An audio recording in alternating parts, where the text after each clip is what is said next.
How do you have exit interviews for returning teachers and students? I know that's a question that may seem a little odd because usually when you have your exit interviews are for those people who are about to leave and, they just want to find out how did you feel about the process? But I want to tell you that you have some exit interviewing that needs to be done for your returning teachers and for your returning students. Now, I know this is the time of year when you are having all of your programs and you're recognizing your students and you're recognizing your teachers. And if you're in an elementary campus, your fourth graders are coming back as fifth graders. Your pre-Kers are coming back as kindergartners, and all their parents are coming back with them. If you are on a secondary campus and you have some new sixth graders coming in, and you have some eighth graders leaving out, but those seventh graders are still going to be there. And on the high school campus, you will have some new ninth graders. You're going to have new 10th and 11th graders, and those are going to be your new seniors. And of course, with your teachers, you're going to have some teachers who are going to leave, but the majority of the teachers are going to be there. So this is your time to have your exit interviews for these returning teachers and for these returning students. Now, when you conduct these exit interviews with these teachers and students, you have to create a comfortable environment, an open environment, and encourage honest feedback. And that's what we're going to be talking about how to do today. Now, as we're always in schools in improvement, and we're doing all our rah-rah and ha-ha-la now, and we're all happy and we're ready to go home, and the children are ready to go back home for the summer, and everybody's all excited. But let's not forget that the best people that we have right now are on campus with us, and they have positive attitudes right now because they're getting ready to go. So what I want you to do is to start thinking about what you can do with your team before your people leave. I mean, this is a short window. And during this window, you need to be asking some critical questions that's going to help you to improve your school for next school year, for your planning. Now, as they leave, you're going to be there with your team, and you're going to be deciding just what it is that we did today, this year, and what are some of the things that we need to stop doing. However, the people who you are going to be talking to are the people who are doing all the operations, all the administration. You are not talking to your teachers. You are not talking to your students. So let's decide just how we're going to do that. First of all, you're going to record responses. You're going to consider a mix of methods to record your responses, such as you're going to have handwritten notes. You can also do audio recording if you get permission to do that. You can do digital survey, but however, I would not recommend a survey. You want to know how people feel right now. And depending upon your logistics, you can interview people right there in your office, or you can interview them in the classroom surroundings. You can do that. So you're going to designate somebody as a note taker or a recorder, and you're going to document key points and responses during the interview process. And you're going to ensure that the recording methods chosen respects the confidentiality and the privacy of the participants' responses. So the question is going to come up: should we give them these questions in advance, or should we wait until the participants come in and then we give them the questions? Well, I mean, you can go either way. Sometimes it can be helpful to provide the questions in advance and to allow the participants time to reflect on their experiences, and so that they can have more thoughtful responses during the interview. But on the other hand, if you provide the questions in advance, it may lead to, rehearsed answers. You may not get good responses. They may not be honest in their responses. So consider your questions in advance. What are you going to do? What do you think is going to be the best thing for you? And then you're going to consider your environment. You're going to start the interview by welcoming the participants and expressing your gratitude for their time and their willingness to provide the feedback. And you're going to clearly communicate the purpose of the exit interview. You're going to emphasize that the information that you're getting from them is going to be used for planning purposes and are not going to be used for a gotcha. It's to help the culture of the campus, to help the environment of the campus, to help the academics of the campus. And you are going to assure the participants that the responses are going to be kept confidential and that no individual responses are going to be attributed without your consent.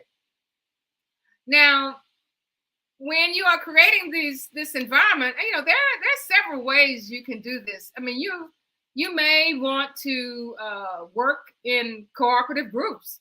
You may want to have a group in the cafeteria. You may want to have a group in the classroom. You may have an administrator with one group, and with group 1, group 2, group 3, and you have different groups of teachers getting responses. Or you can have different groups of students getting responses. If you're a principal who wants to hear all the responses yourself, you may decide that you can do those responses over a couple of days, or you may do it, in one day. It's just according to your particular circumstances. But remember, you have to ensure that your participants trust you and they really, really know that this feedback is going to work. So remember, when you are taking all this information, these people are going to want to see some changes next year. They're going to want to see that the things that they said that they were concerned about, that is actually happening.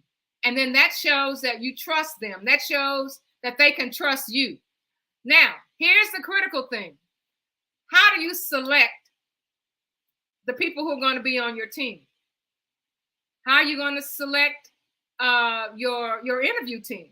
I mean, that's something that you have to think about. You have to think about different demographics. You have to think about academic levels when you're talking about students.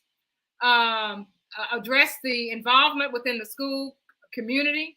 You may have some teachers who are real active and some that are not.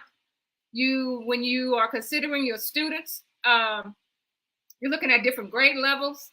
You're looking at different academic abilities. And even if you have some seniors or if you have some secondary 8th graders that are graduating, you may even want to include them because they have valuable information that they want to share. And they will feel really relaxed to share this because they're not coming back. So they want things to happen. And the people who are coming back, they're going to be looking for some things to happen. So you're going to prioritize, and you're going to include your high achieving kids. You're going to include your struggling kids. You're going to include those that's always getting written out to the principal's office. You're going to look at your veteran teachers. You're going to look at your new teachers because you want a full range of people to participate so that you can get different points of view. All right, so we're going to start with the student questions. We're going to look at a few questions that you can ask your students. And I'm going to give you kind of a few of your sample kind of responses. So you may ask your students, how safe do they feel at school? And they may give you a response like, I feel safe at school. But sometimes, in the hallway, there's some kids that always want to fight, and it's always nobody over there in that area. And when we have our fire drills or our emergency drills, that kind of thing makes me feel, more comfortable. It makes me know that I feel safe. Now, we as administrators know that we are only required to have those fire drills once a month. And some of us let those fire drills go by. But, here you may have a student who'd say, I feel really comfortable when we have those fire drills. Another question is, can you describe school culture and how it has impacted your overall experience this year? The students may not know what school culture is. You may have to explain to them just exactly what the school culture is. And you may say, for the The student may say, the culture feels inclusive. It feels diverse. We recognize different people from different kind of backgrounds, but I've noticed that sometimes we just keep recognizing the same people all the time. And then there are some other folks on campus who never get recognized. And I would like to see more people get recognized than just the regular ones that get recognized all the time. Okay, simple. Their responses, you may have to ask them to extend what they mean.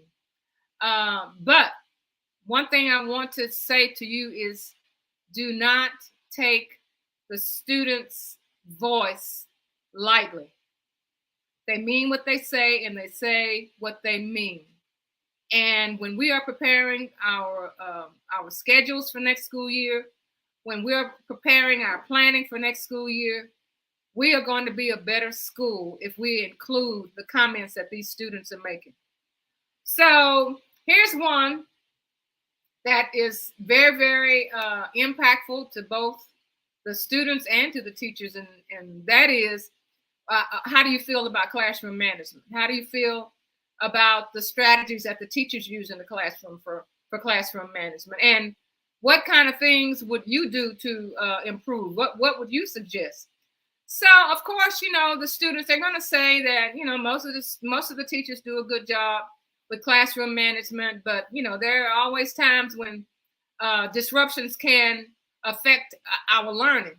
And I think that we need to have, clearer expectations about behavior. And there should be some consequences for those people who are stopping me from learning, because I really don't appreciate being stopped from learning and the teacher not doing anything about it. Something else the student might ask, you may ask the student, how does the school handle attendance issues? Now, most of us as administrators, as assistant principals, instructional coaches, we really don't kind of put our hands on attendance unless there's a problem. But that needs to be something that's addressed. That's usually handled by your attendance office, or it's handled by your counselor's office. And unless there's a big issue, you probably won't even touch those things. But here's a question to ask the students. So how do you feel about handling attendance issues? And the kid may say that, the school does, it does a good job, but I was faced with challenges getting my excused absences approved quickly, especially since I had medical appointments. So that could be something that could be added to your list. I'm not saying that you're going to find a problem, with each of these areas, but, as schools, we are always on the way to improve. Okay, here's another question. In what ways has the school encouraged teamwork and collaboration among students and teachers? So the student could say that, I've been involved in clubs on campus and sports, like football and basketball and track, or I was in choir, or I was in the band. But they say, I think that there has to be more opportunities cross grade, 6th, 7th, and 8th graders, 9th, 10th, and 11th graders, 3rd, 4th, and 5th graders. We should have more of these kinds of teamwork and collaborations among the students and the teachers. Another question, can you share any instance where non-traditional teaching methods or approaches were particularly effective or challenging for you? Now, we want to get away from that the traditional, stand and teach. All right, now take your paper out or take your tablet out. Here are the questions that you're going to ask. When you're complete, hit submit, and then you go on and you do something else. The student could say, I've enjoyed the classes where, we've incorporated non-traditional teaching methods. It could be that, they work in groups and they prepare some type of product, or they could go outside, or they could work with a science class and an English class. non-traditional things. And you may even have to explain to the students what you mean by non-traditional things. So you can also ask the student, what aspects of the curriculum do you find engaging? Now, I know this language may be, a little aggressive for some of them, and you're going to have to explain that to them. But what aspects of the curriculum, the things that you're learning, do you find that you really like? Are there some things that every time you go into that class, there's the same old boring content? And how can you make this better? What do you think we can do to make this better? How could you make this look better? So, they may say that, some subjects, are really interesting, like, my math teacher, with Miss Malgari, we really, really enjoyed, but, with this other teacher, it's just, it's just not real world. I mean, it's just, ABC 1, 2, 3, and then, everything's over. And I think, we should have, more hands-on things, more current event lessons, things that we can apply just right away as soon as we walk out of the class, or we can apply it while we're in the class.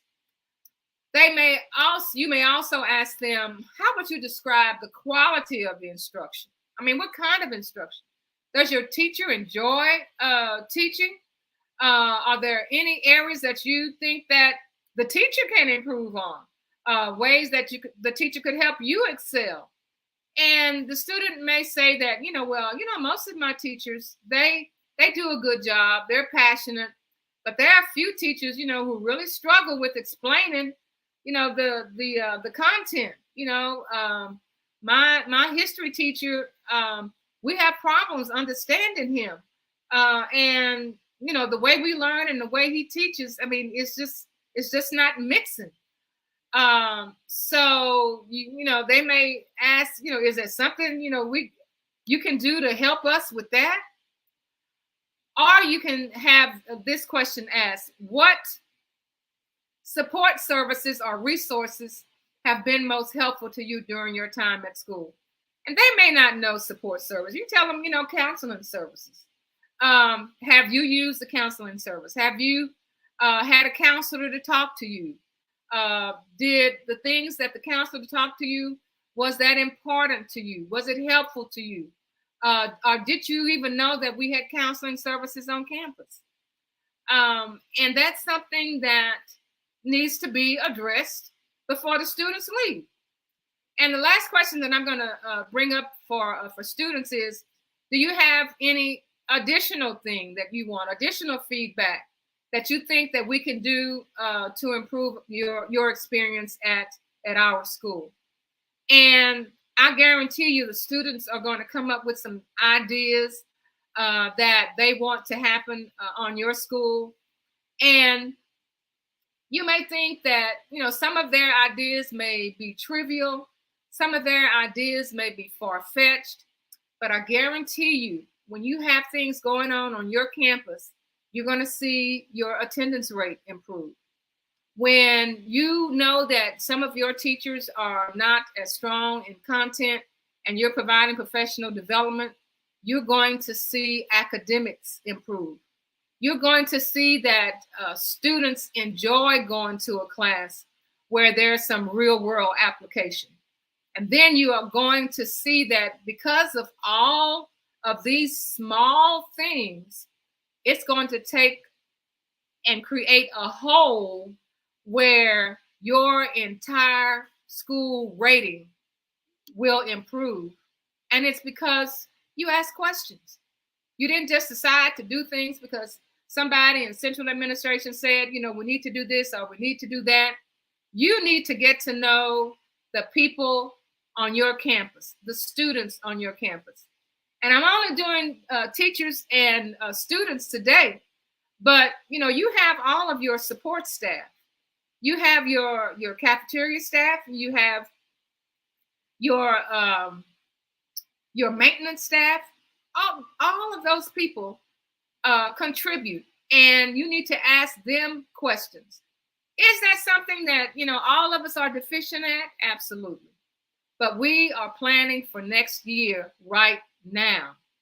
And if you are a newly assigned principal, this is something that you may decide to do right before school opens. You know, you may have some students or some teachers who will come in. They love to come in. You know, you can serve them a snack. You can serve them, you know, some drinks. You know, have some fun. You may have a little theme and ask them to come in. You can even do that with these questions for teachers and students that you have before they leave. You may decide that you want to have, you know, a little Hawaiian theme, a little sail away theme, and you may have some of the students or the teachers, you know, in your office area, and you may have it all decorated, and you may have a lei for all of them just to make them feel comfortable, and you know, something with, you know, a little coconut and some Hawaiian punch or some pineapple juice or something like that. Gotcha? Okay, so let's go to our questions for the teachers. These questions are going to provide insight, and they're going to strengthen the areas of improvement within your school community. You will be helping your principal, and you will be making informed decisions that's going to enhance the overall experience of the students and the faculty at your school. All right, so here's a question for the teacher. What suggestions do you have for improving the school environment and supporting the professional growth and well-being of teachers? Okay, so they can give you questions that can provide insight into the strengths and areas of improvement within the school community. Now, a lot of these things are going on within your campus and you don't know anything about it. The teachers are talking to each other. They may even share it with a department chair. And if it's a department chair that the principal doesn't necessarily like or doesn't necessarily agree with, then that means that some of the things that you have said within your departments is not going to get to the ears of the principal. And there are going to be some things that you did this year. You're going to come back next year. You're going to do the same dumb thing. And you're going to get the same sorry results because you're doing the same thing. And you're expecting something different to happen. So ask these teachers, how would you improve the environment? How would you support professional growth and well-being of your teachers? The second question is, from your perspective, teacher, how would you assess the safety measures and protocols in place at your school? I mean, they're close to the ground. They see what's going on. They hear what's going on. They may say that, you know, they believe that the safety measures in place, you know, including your lockdown drills, your visual security, you know, your locks on your doors, not letting people come in without clearance. But they think that there could be more communication, more protocols during emergencies to ensure everyone knows what to do, where to go. They may feel that. But if you don't ask them that, you're just going to keep doing the same thing. The next question that you could ask the teacher, how do you decide the schools, or how do you describe the school's culture and its impact on teacher morale and job satisfaction? Again, you may have to elaborate on culture, but you know that there's a bad morale problem, and you just don't know what to do with it as the principal. So why don't you ask the teachers, or ask these particular teachers, how do you describe the culture? How do you describe the job satisfaction? And, you know, they say, you know, they may say that, you know, generally everything is fine, but there are times when the staff morale can be affected by administrative decisions. It could be, you know, you find out that you make decisions too late. You don't give people a chance to prepare. And then you expect things to happen and you didn't give them time to get ready for it. They're not there just to do what you need them to do at that particular time. Teachers are given 100 things to do. And then when you as the administrator come and you want them to stop, drop, and roll, they are not happy. They will excuse you 1 or 2 times, principals, but they're not going to keep excusing you over and over for doing the same dumb thing. And then you want to know why people are walking around with their mouths poked out. Then you're walking around and trying to figure out why people don't want to cooperate, why they don't want to have a party and all of this, because you're not listening to them, because you're doing the same old thing over and over. All right, you may also ask your teachers, in your experience, now remember, you're going to have people there who are your experienced teachers. You're going to have your mid-level teachers who've been there for a while, and you're going to have your newer teachers. Not necessarily your new teachers, but your newer teachers, people who have been there at least a year or two to experience your campus. So, and you're asking them, in your experience, what classroom management strategies have been most effective, and are there any areas of improvement? Now, you're going to get all kinds of responses.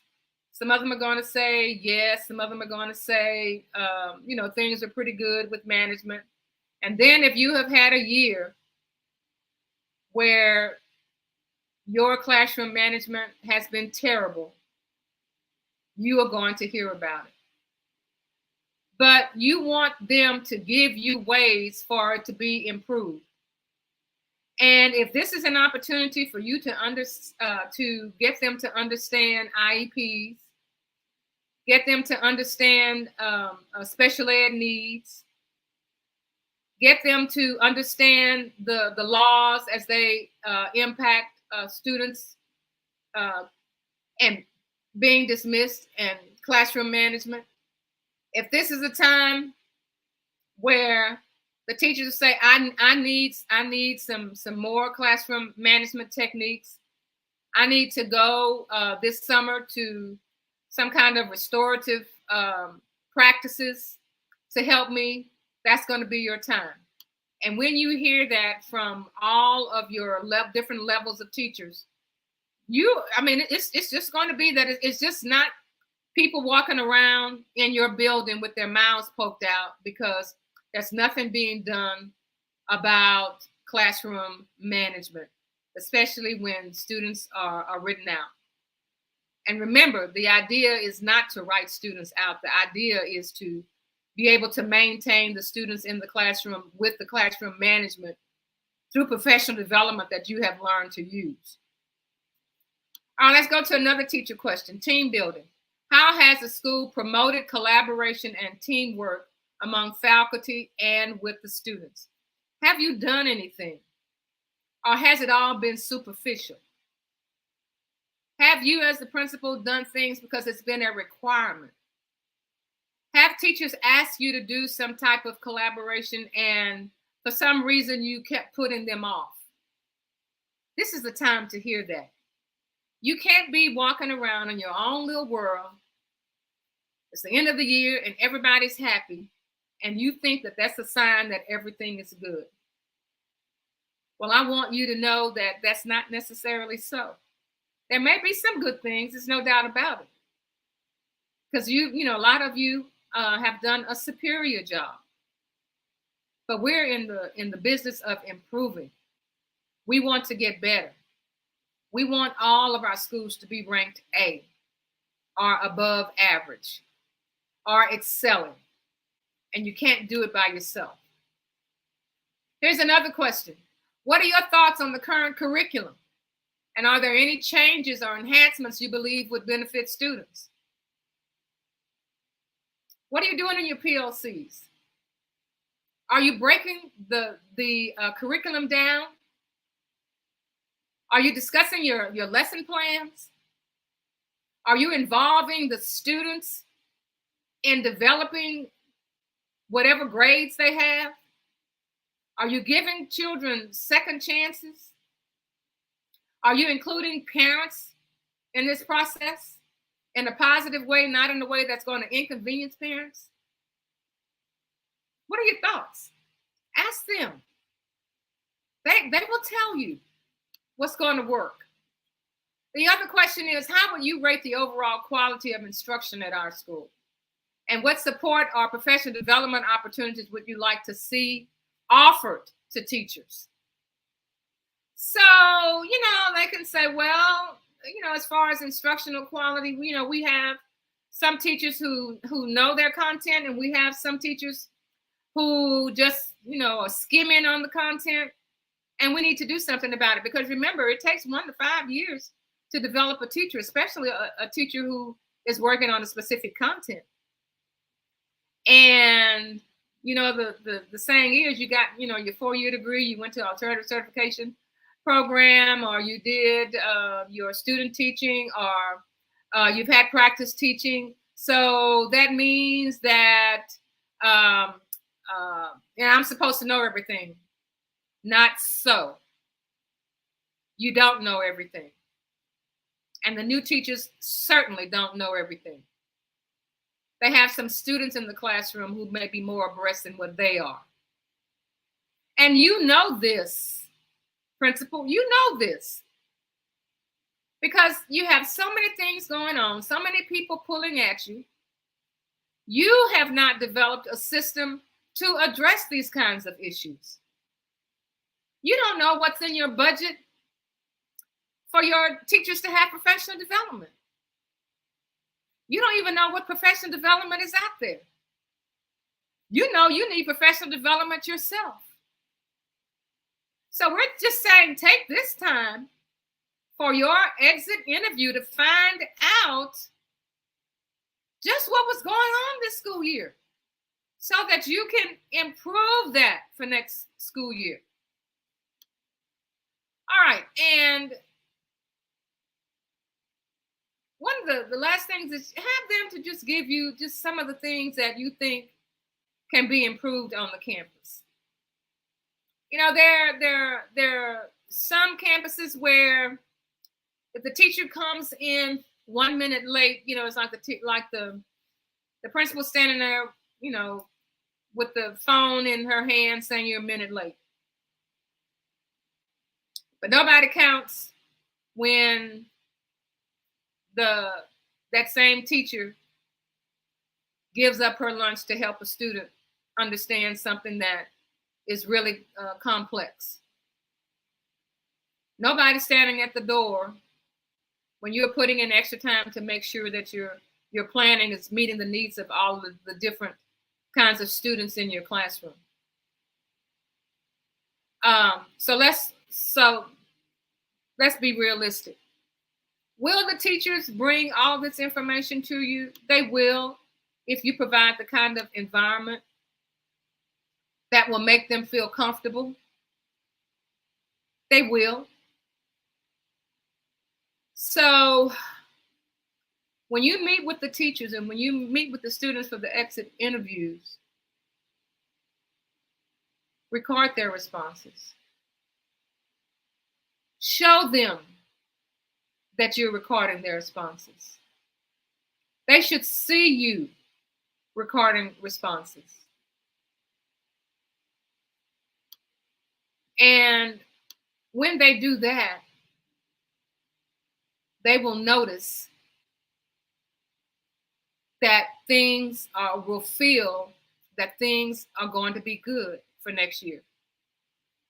You just never know that having this exit interview, it may change some teachers' minds about leaving. Just because they're still here and it's the end of May, that does not mean that they are not looking to go someplace else. It may be just these interviews that's going to take them to a point where they say, well, I think I'm going to stay. I think my principal is listening, not only listening to me, but they're listening to the students as well. They want to see things happen.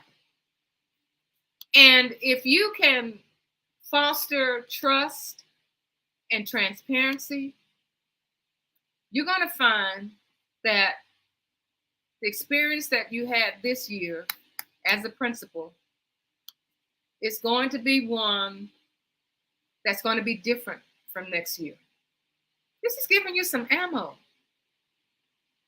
You're going to look at your school improvement plan and you're going to say, you know, we've been doing this over and over and we've been getting the same kind of results. Let's do something different. So this is how you have your exit interviews for your returning teachers and for your returning students. As you prepare to plan for the 24-25 school year, remember that you are the leader, but you cannot lead without the support. We're principals on the come up, where we transform schools into Hallelujah success stories. Let me check and see if we have any comments or if anybody wants to make any comments at this time, or if anybody has any questions, you know, feel free to do that.